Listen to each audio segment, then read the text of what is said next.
At our class reunion, my ex-wife leaned in and whispered the question that shattered 10 years of silence. Did you ever get my letter? I stared at her, this woman I'd been divorced from for 10 years, and told her the truth. I never knew there was one. But here's what froze the blood in my veins. The way her face went white. The way her hand trembled against my chest. The way 10 years of a lie I never knew I was living suddenly cracked open right there on the gymnasium floor. We were childhood sweethearts once. Two farm kids from neighboring fields. Our father's best friends. Our futures as certain as sunrise. I married her under an oak tree. I lost her while I sat in a prison cell for a crime I never committed. And when the divorce papers came, they told me she was the one who wanted me gone. But now, at this reunion, 10 years later, she's asking about a letter. A letter I never got. A letter that, if her whispered words are true, would have changed everything. So what did that letter say? Why did it never reach me? And who spent 10 years making sure two people who never stopped loving each other believed the cruelest lie of all? My name is Caleb Turner, and 30 seconds ago, I thought I had my whole life figured out. I almost didn't come tonight. I want you to understand that. I stood in my truck in that parking lot for 20 minutes with the engine running, staring at the lit-up windows of Willow Creek High School, telling myself to drive home.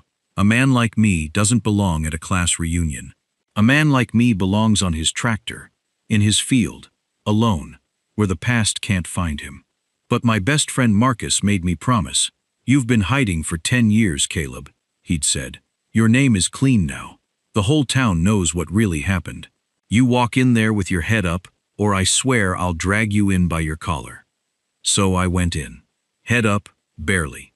The gym smelled exactly like it did when we were 18. Floor wax, old wood, and somebody's cologne turned up way too high. There were streamers, a punch bowl, a DJ playing songs from a time when I still believed the world was fair. And there were people, dozens of them, turning to look at me the way people look at a man they used to whisper about. But nobody whispered tonight. That was the strange part. One by one they came up and shook my hand, and they held on a beat too long, and they looked me in the eye with something soft and ashamed. We heard, their faces said. We heard it wasn't true. We're sorry we ever believed it. Nobody said it out loud. In a small town, the apology is always in the eyes, never the mouth. I was standing by the memory board, that big corkboard covered in old photos of our graduating class, all of us frozen at 18, grinning like we owned the future, when the whole room changed. I felt it before I understood it, a hush near the door, the way the air goes still, right before a summer storm breaks over the fields. I turned around, and there she was, Emily. 10 years fell away in a single heartbeat.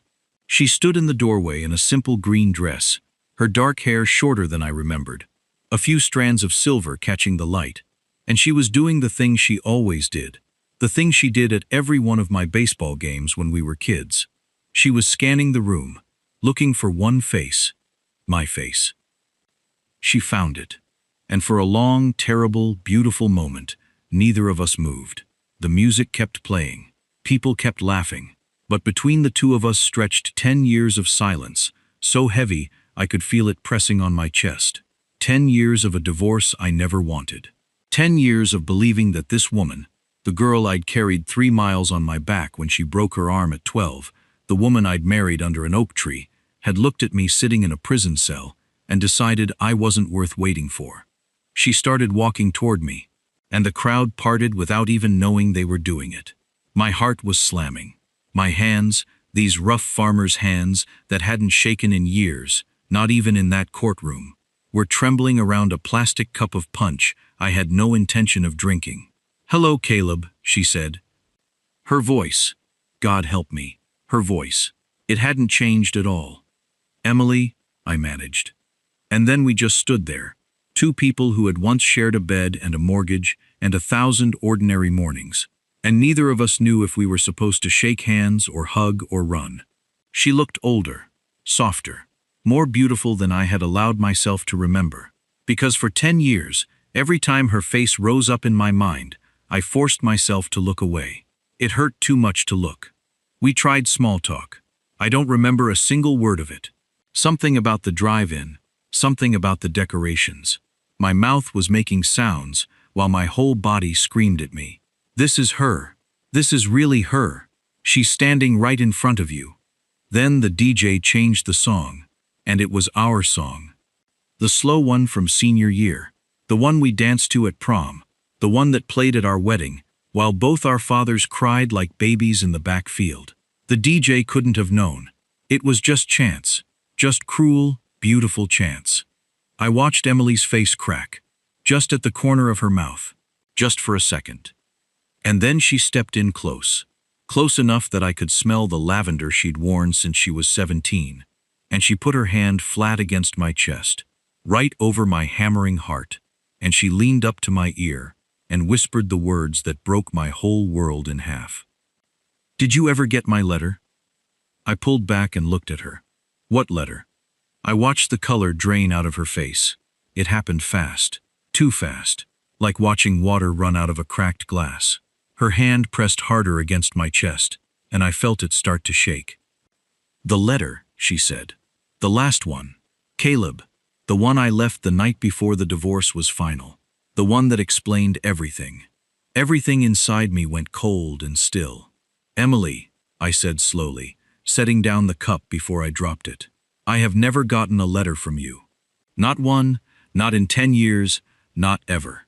And that's when Emily Hayes, the strongest woman I have ever known, the woman who walked out of that county courthouse a decade ago with her chin up and her eyes bone dry, who never once let this town see her break, put her hand over her mouth and started to cry. Right there. In the middle of the Willow Creek High School gymnasium, under the streamers, in front of everyone. Emily, I reached for her. You never got them, she whispered. It wasn't a question anymore. It was a horror dawning on her face in real time. Any of them. You never got a single one. Got what, Emily? My voice was rising now. People were starting to turn. There were more than one? She looked up at me, and her eyes were full of 10 years of tears she'd never let herself cry. Caleb, she said, I wrote you 152 letters. The room tilted. I have been hit hard in my life. I have been handcuffed in a courtroom while a judge called me a criminal. I have stood at my father's grave in leg irons. I have had my whole world taken from me piece by piece. But I don't think anything has ever hit me the way those words hit me. 152 letters. That's not, I couldn't get the words out. That's not possible. They told me, Emily, they told me you didn't want me. The lawyer, in my 3rd year, he came to the prison and he said you asked me not to contact you. He said you wanted to move on. He said your father agreed. He said, my father. Emily's voice went strange and flat, and something moved behind her eyes. A shadow, a memory, something that scared me. Caleb, what exactly did that lawyer tell you my father said? That he concurred. The word tasted like rust. That the family asked me to respect their decision and let you go. Emily closed her eyes, and when she opened them, the tears were gone, replaced by something harder, something that had been waiting 10 years to be spoken. Not here, she said quietly. I can't do this here. Come outside with me, please. There are things you need to know, and I've waited 10 years to say them, and I am not saying them under a disco ball with our whole graduating class watching. She took my hand, and the second her skin touched mine, that hand I had held 10,000 times, walking her home from school, standing at the altar, lying awake at night in the little yellow-painted house we thought we'd fill with children. Something in my chest that had been frozen solid for a decade cracked right down the middle. I let her lead me out. Behind us, our song was still playing. Nobody stopped us, but I felt every eye in that gym follow us out the door. Marcus most of all, standing by the punch bowl with a look on his face like a man watching a dam about to burst. The night air hit me cool and sweet, full of June, cut grass and honeysuckle and the far-off smell of the fields I'd worked my whole life. Emily walked to the edge of the parking lot, under a security light swarmed by June bugs, and then she stopped and wrapped her arms around herself like she was cold, though it wasn't cold at all. Ask me, she said. her back still to me. Ask me if I ever believed you did it. Emily, ask me. Did you? My voice broke. I had spent 10 years not letting myself wonder this. Did you ever believe I burned down that warehouse? She turned around. And the look on her face, I will remember it until the day I die. Not for one single second, she said. Not one heartbeat. In 10 years, did I ever believe it. Caleb, the night they arrested you, I stood on the courthouse steps and told a newspaper reporter that Dale Prescott was a liar and a snake, and that I would prove it if it was the last thing I ever did. It ran on the front page. You can still find it if you look. I stared at her. I never knew that. Of course you didn't, she said bitterly. You never got to know anything. That was the whole point. The whole point of what? And there, under that flickering light, with the June bugs ticking against the glass and the muffled music thumping through the gym walls behind us, Emily Hayes finally started to tell me the truth about the 10 years I thought I understood. 2 days after that newspaper ran my quote, she said, somebody slashed all 4 of my tires in the school parking lot. A week later, there was a note in my mailbox. It said a school teacher who couldn't mind her own business might find it hard to keep her job in this county. She lifted her chin. So I kept digging, because that's what you do when they threaten you, and you know you're right. You dig harder. My heart was pounding. Emily, what did you do? I found him. Her eyes were burning now. The farmhand. Prescott's man, the one who testified that he saw you leaving the warehouse. I found out which bar he drank at, 2 counties over, and I sat down next to him, and I bought him whiskey until he started talking. And Caleb, she stepped toward me. He was cracking. He was scared. He as good as told me Prescott paid him to lie. 2 more nights and I think I'd have gotten it on record. I think I could have gotten you out. What happened? I could barely breathe. Emily, what happened? She went quiet. And when she spoke again, her voice had dropped to almost nothing. 2 of Prescott's men walked into that bar, she said. They sat down on either side of me, real close. And they explained to me, very politely, very quietly, exactly what happens to nosy women who drive home alone on dark country roads. Something went white-hot and murderous in my chest.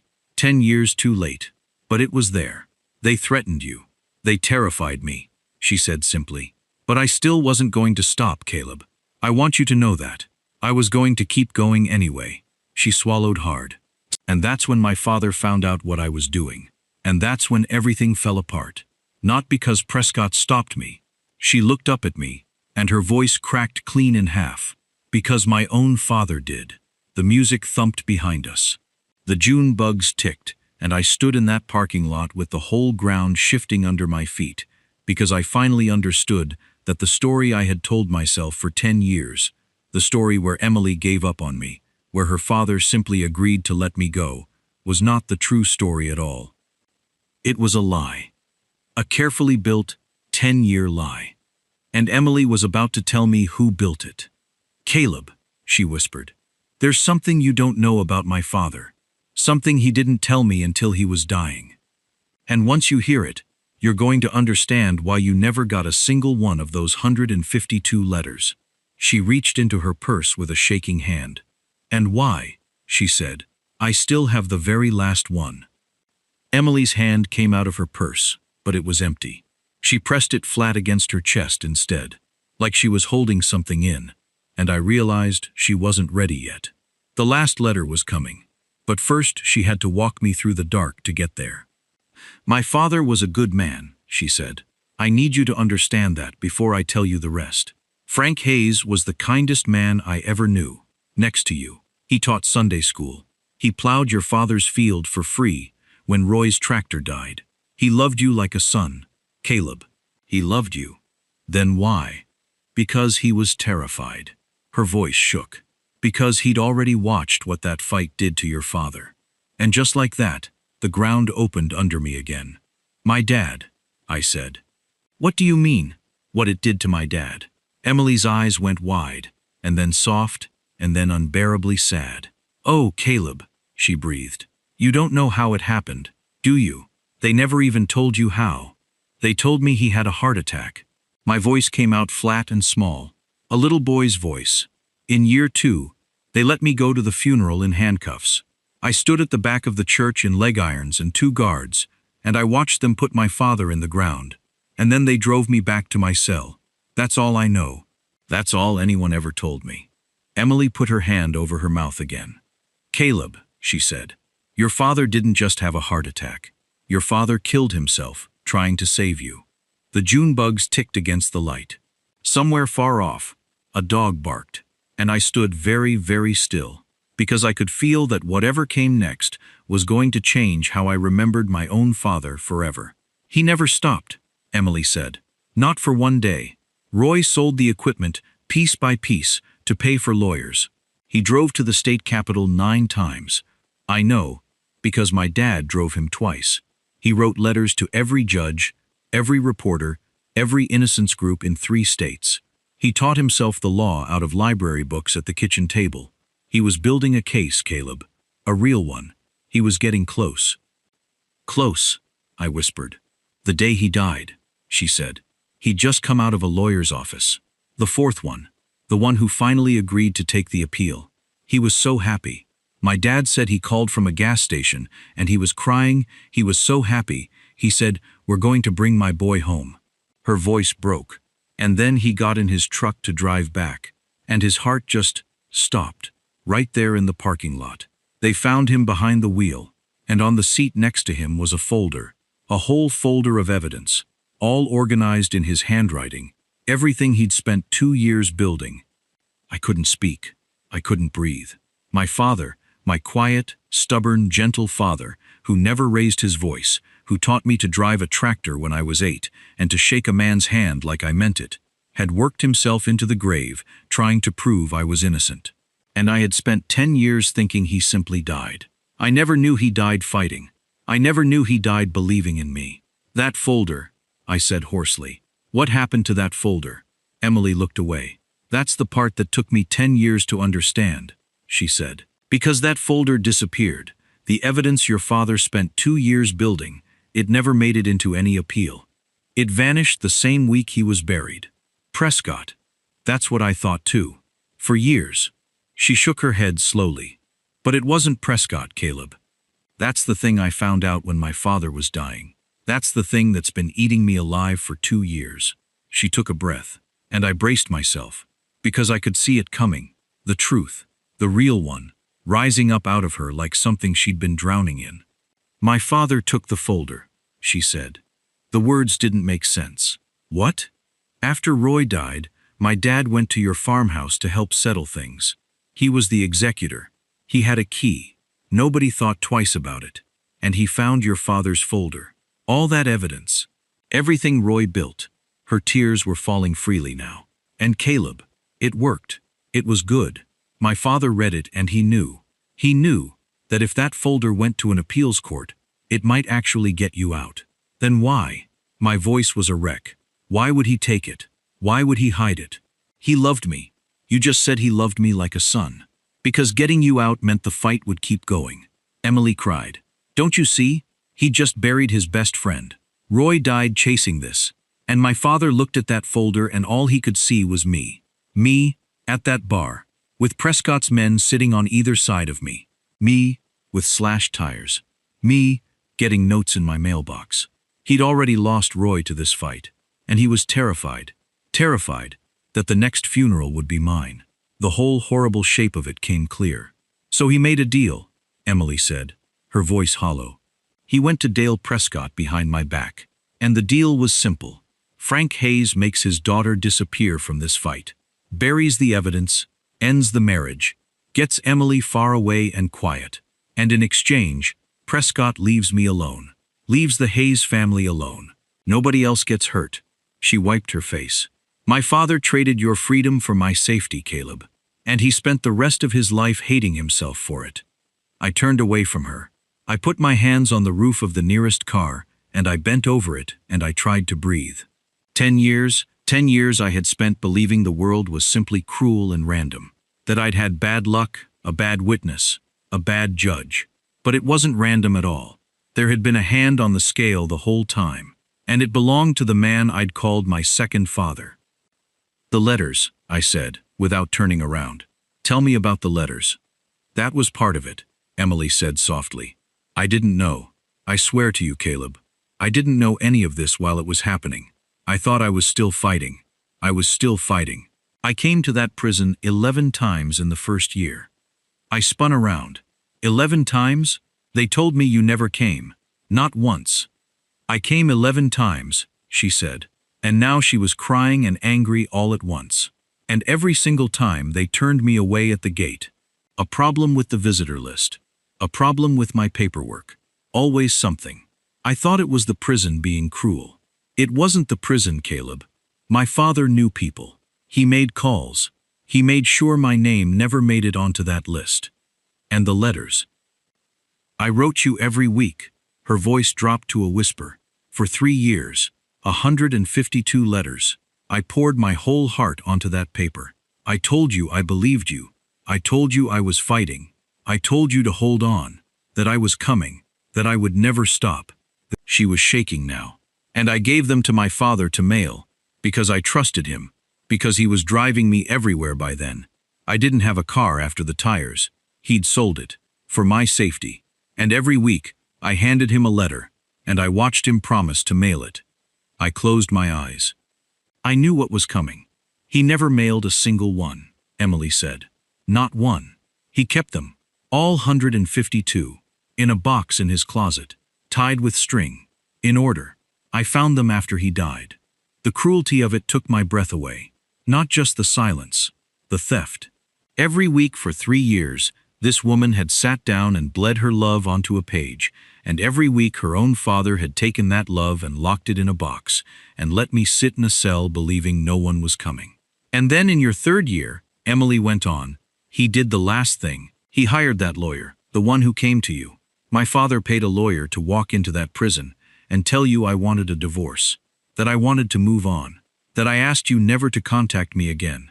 Her voice cracked. He put those words in my mouth, Caleb. Words I never said.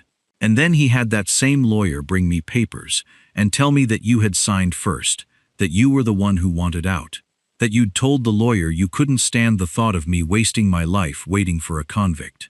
I stared at her. He told you I left you. He told me you signed without a word. A tear rolled down her cheek. No note, no message, nothing. And I believed it, Caleb. God forgive me. I believed it. Because after 3 years of writing you 152 letters and never getting one word back, believing you'd given up, hurt less than believing you were still in there loving me, and I couldn't reach you. Do you understand? The lie was a mercy.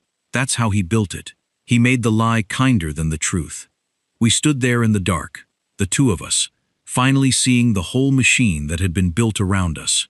Every gear, every wire, every cruel and loving hand that had turned it. He confessed all of it, Emily said quietly. 2 years ago, on his deathbed, he held my hand and he said, I have to tell you about the letters, Emily. I have to tell you what I did. And he told me everything. The folder, the deal, the visitor list, the lawyer, all of it. She wiped her eyes. And then he said, I did it because I couldn't bury you next to your mother. I would rather you hate me and be alive than love me and be dead. And I have been in hell every day since, and I deserve it. And then he asked me to forgive him. And Caleb, she stopped. Did you? I asked. Did you forgive him? Emily was quiet for a long moment. I told him I did, she said, because he was dying, and I couldn't send him into the dark unforgiven. But the truth is, I don't know. I still don't know. Some mornings I forgive him. Some mornings I hate him so much I can't breathe. He stole 10 years, Caleb. From you. From me. From us. He stole your father's last gift to you. He let you think you were alone. Her voice dropped. How do you forgive a thing that big? I didn't have an answer. I still don't. Some days. When did you find out I was innocent? I asked. That I got out? She laughed, but there was no happiness in it. That's the last cruelty, she said. When you were exonerated. When Marcus and that lawyer finally cracked it open and Prescott went down, the county sent an official notice to your next of kin on record. And do you know who was still listed as your next of kin? Because the divorce paperwork had a clerical error nobody ever fixed. You, I whispered. Me, she nodded.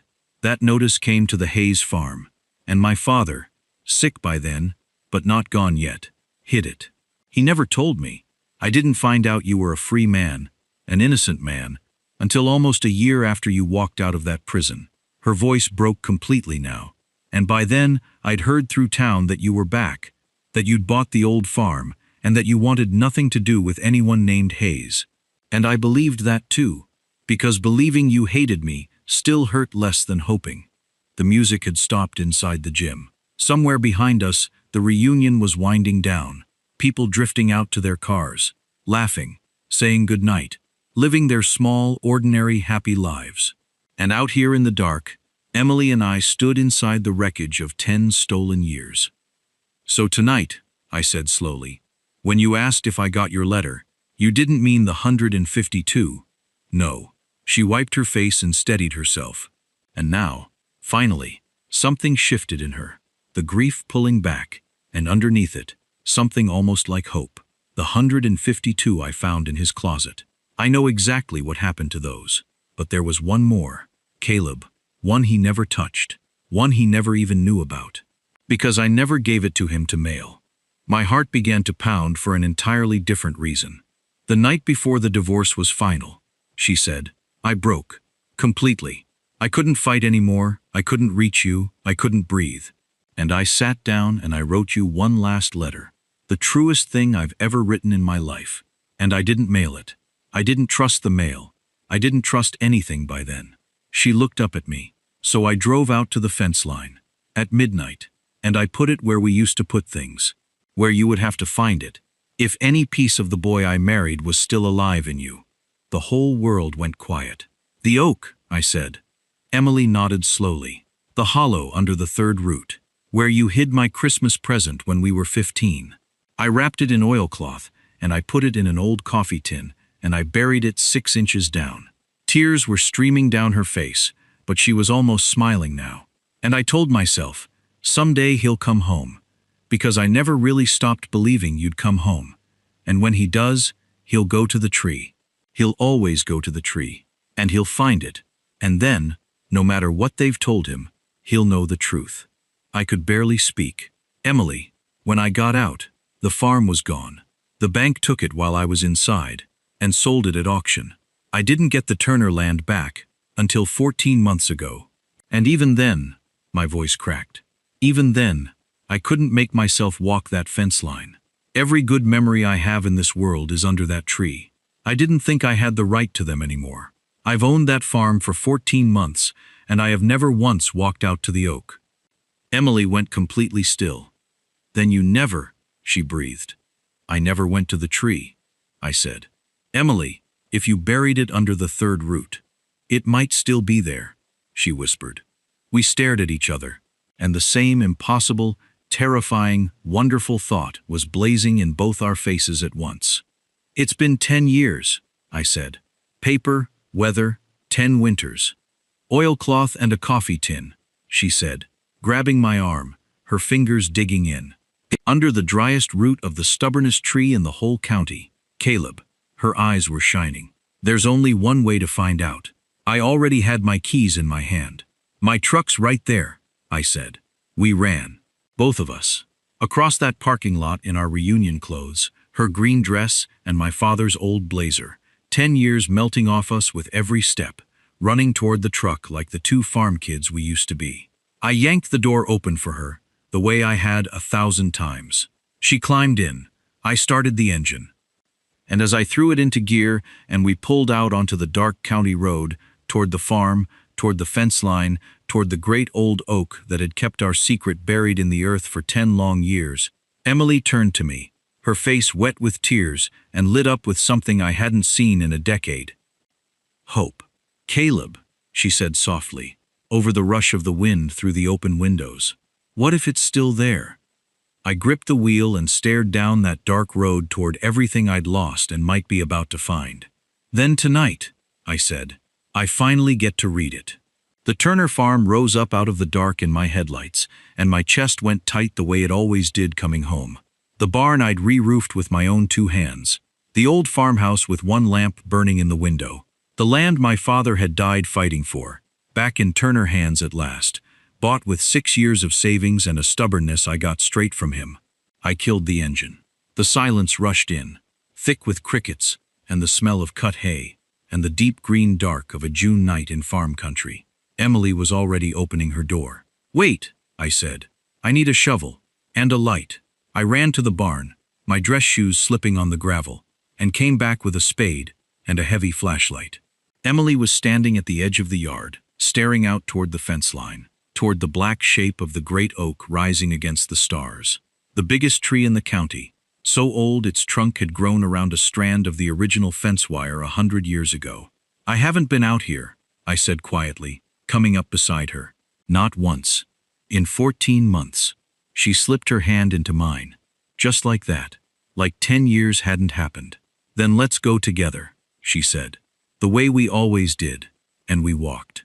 We walked the fence line in the dark, our shoes soaking in the wet grass, the flashlight beam bouncing ahead of us, and every single step was a ghost. That's where we caught fireflies when we were 6. That's the ditch where I found her crying after her mother's funeral, and just sat with her until the sun went down.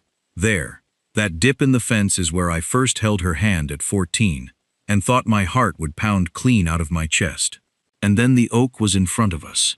Enormous, patient, exactly where it had stood our whole lives, spreading its huge black arms over the 2 farms like it was still trying to hold both families together. Emily let go of my hand and walked straight to the trunk. She put her palm flat against the bark, the way you'd touch the face of someone you loved and thought you'd lost. "Hello?" she whispered to it, and I swear the leaves moved, though there wasn't any wind. "Third root," she said, turning to me. Her voice was shaking.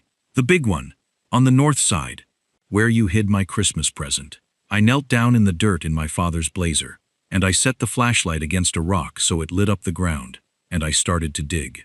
The earth was hard. 10 years of rain and frost had packed it down, and it was laced through with a net of little roots that fought me the whole way. Emily knelt beside me in her green dress, not caring about the mud, her hands cupped in her lap like she was waiting to catch something falling out of the sky. Neither of us said a word. The only sounds were the spade in the dirt, the crickets, and my own ragged breathing. 6 inches, 8 inches, nothing but roots and stones. My heart was sinking. 10 years. It was crazy to think anything could survive 10 years buried in the ground. Maybe it had rotted. Maybe an animal had dug it up. Maybe the spade struck metal. We both froze. Clink. "Caleb," Emily breathed. "Caleb, that's..." "I know." My hands were shaking so hard I could barely hold the spade. "I know." I dropped it and dug with my fingers, clawing the dirt away, and there it was. A coffee tin, rusted the deep brown red of old blood, the label long gone, but whole. I worked it loose from the earth's grip and lifted it out and held it in both my muddy hands like it was made of glass. Emily made a sound I'll never forget. Half a sob, half a laugh, the sound of 10 years breaking open. "Open it," she whispered. I tried. My hands were shaking too badly, and the lid was rusted tight. Emily reached over and put her hands around mine. Those same hands, that same touch, and together, the 2 of us, we worked the lid free. Inside, folded and wrapped in oilcloth gone stiff with age, was a bundle. I lifted it out. I peeled back the cloth, one careful fold at a time. My breath caught in my throat. And there, impossibly, protected all those years by oilcloth and a coffee tin and the driest root of the stubbornest tree in the county, was a white envelope, yellowed at the edges, but whole. And on the front, in Emily's handwriting, one word: Caleb. I couldn't move. 10 years. 10 years this letter had waited in the dark under our tree, while I sat in a cell, while my father died, while the bank sold our home, while I gave up on everything. It had waited. It had never given up, even when I did.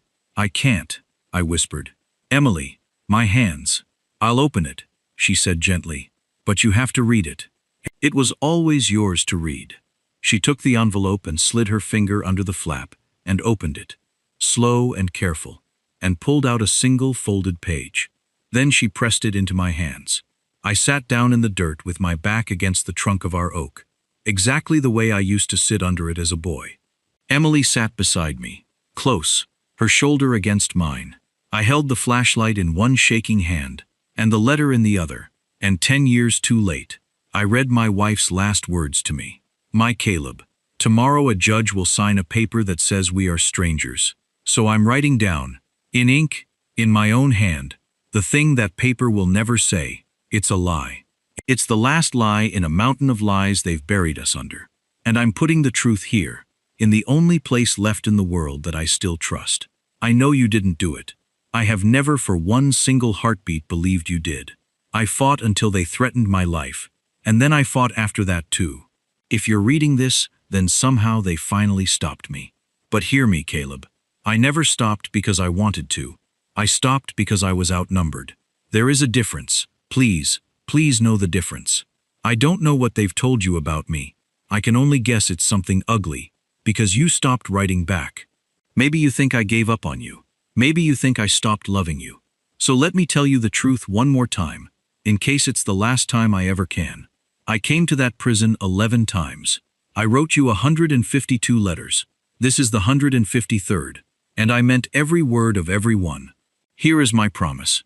And unlike that paper they'll sign tomorrow, this promise is true, and I will keep it until I die.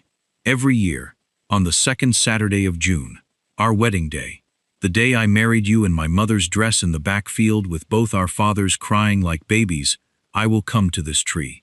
Wherever my life takes me, whatever they tell me about you, whoever I've had to become to survive, on that day, I will be right here, under our oak. And if you ever come home, if you ever dig this up, you'll know exactly where to find me. I'll wait as long as it takes. I waited 23 years for you to finally propose, Turner. I've got practice. They can take our farm, our name, our marriage, but they cannot take the fireflies, or the fort, or the day you carried me 3 miles on your back with a broken arm and cried the whole way. They can't take the little yellow room we painted just in case.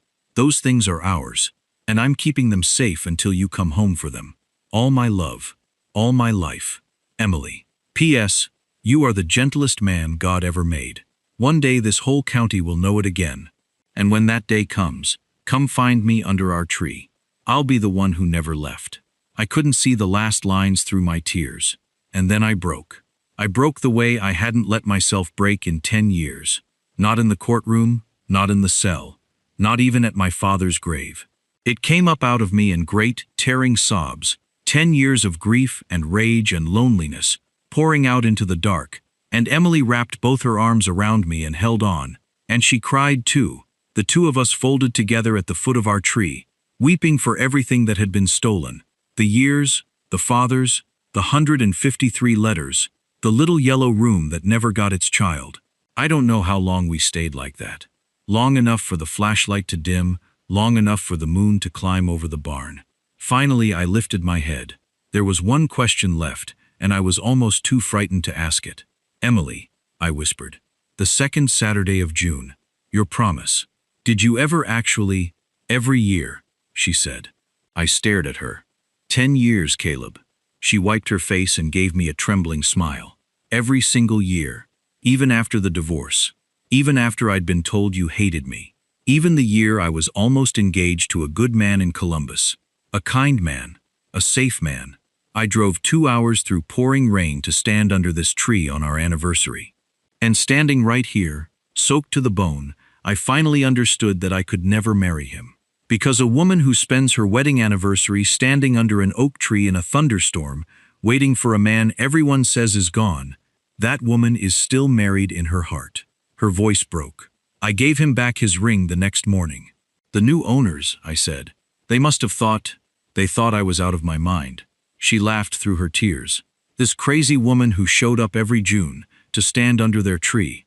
I told them I was visiting family. She looked up through the black branches at the stars scattered across the sky. It wasn't even a lie.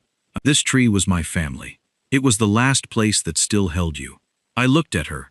This woman who had kept a promise for 10 years to a man she'd been told had abandoned her, who had stood under our tree in the rain and the cold and the grief, year after year, waiting. And something enormous shifted in my chest.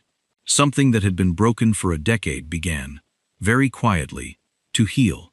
And then it hit me. Emily. I sat up straight. The second Saturday of June. Your anniversary. I looked at my watch. Past midnight now.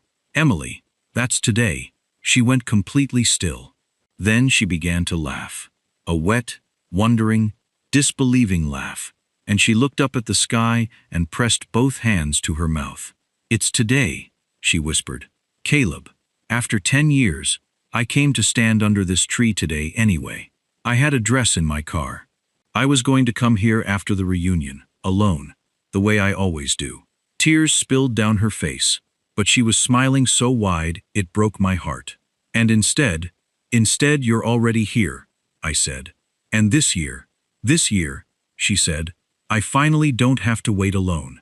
I took her face in my two muddy hands, and under the great old oak that had guarded our love in the dark earth for 10 long years, I kissed my wife for the first time in a decade. And the whole sky seemed to lean down and watch. They came from all over the county the next June. Half the town filled the back field of the Turner farm with folding chairs, and every last member of our graduating class showed up too, taking full credit for the whole thing, naturally, on account of the reunion committee's excellent planning. Marcus stood as my best man and cried harder than anybody, which is saying something, because there was not a dry eye in that field. Dale Prescott did not attend. He was serving year 6 of a 12-year sentence, and in one of God's tidier jokes, the restitution the court ordered him to pay had helped me buy back the Turner land in the first place. The man who tried to bury me ended up paying for the farm where I got my life back. Emily wore her mother's dress, let out at the seams by a seamstress sworn to secrecy, and she walked down an aisle of fresh-cut hay to the shade of our oak, where I stood waiting in my father's good suit, 41 years old, and shaking like that 18-year-old boy all over again. We wrote our own vows. Hers ended. I told you I'd be under this tree every year until you came home. Well, here you are. I keep my promises slow, Turner, but I keep them. Mine ended. You wrote me 153 letters. Starting today, I'm going to spend the rest of my life answering every single one. And I did. It became our ritual, for the rest of our lives. Every week, I left Emily a letter somewhere she'd find it, tucked in the sugar tin, folded under her pillow, once memorably baled up inside the hay, where she found it 3 days later, and laughed until she cried. Some were a full page, some were only 3 words. She kept every single one in that same rusted coffee tin, which sat on our mantel for the rest of our days, right next to a framed yellow envelope with 1 word on it in faded ink. And the following spring, when our daughter was born, we painted her room yellow. That room had waited 11 years, and it had waited long enough. We carried her out to the fence line on her very first warm evening, out to the old oak, where the ruins of a childhood fort still clung to the branches, and we held her up and introduced her to the tree that had kept her mother's love safe in the cold ground for 10 long years, patient as roots, faithful as seasons, until the world was finally ready to let it grow. And here is what I've learned. Sitting under that tree with my wife's hand in mine and our daughter asleep against my chest. Some people give up on the people they love the moment it gets hard. And some people keep a promise for 10 years standing alone under a tree in the rain, waiting for someone the whole world swore was never coming back. So let me leave you with this tonight. If you truly knew, that somewhere out there, someone was still waiting for you, still keeping a promise you'd long ago given up on, would you have the courage to walk back to your tree and dig? And the harder question, the one that keeps me up at night, how many of us have let the people we love sit alone under their tree, believing we stopped caring, simply because a lie was easier to believe than the truth? Don't wait 10 years to find out. If this story touched your heart, do me one small favor. Reach out to the person you've been meaning to reach out to. And before you go, please turn on the notification bell if you haven't already, so you never miss a story like this one, because the next one might just be about you.